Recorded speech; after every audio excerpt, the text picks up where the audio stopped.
there's just a labyrinth of information that employers have to process. They get worn down because, we always say this, Colton, we speak our own language, right? Didn't pay a deductible for our coffee this morning, those types of things. However, I think that frustration has met the cost axis. And now the employers are going to slow down and say, we're fed up and we don't care what brand is on our card. We have got to get an expert in here to wrap our hands around this monster.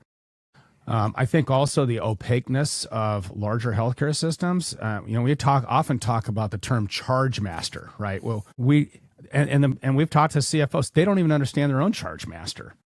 So that confusion and chaos that I spoke of is just at every end of the spectrum. And so it's kind of like we just got to wipe the slate clean. And there is a parallel universe that is occurring in healthcare, which we're on the ride together on. And we're just going to make it simple. You just mentioned on your website, hey, you want to get an MRI? Here's our cost. I mean, how novel is that? It's such an emotional transaction to buy your healthcare and to use it.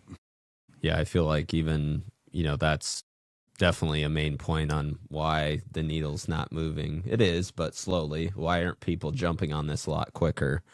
But what it even takes to be an insurance agent. Yeah. I mean, all you have to do is pass a couple tests and you're licensed and you can go sell. And I mean, I even saw that, when I was first hired, there's no playbook and everybody does things differently. And I kind of think of it, everybody has their tax advisor, their attorneys, and even from those specialties or perspectives, everybody does things differently. And I always say, like, you're only as good as who you're getting advice from.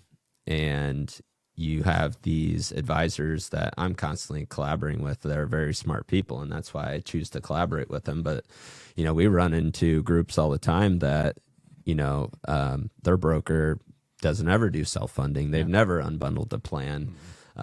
Or there's brokers out there that just learn enough about all these alternative solutions just to be able to sell against them. And they're telling their own clients that, that trust factor that they have, between that employer and their current broker. We might step in and have some of these conversations with them, but we don't have that level of trust yet. And we're talking about solutions that are outside the box that can be scary. So it does take repetition.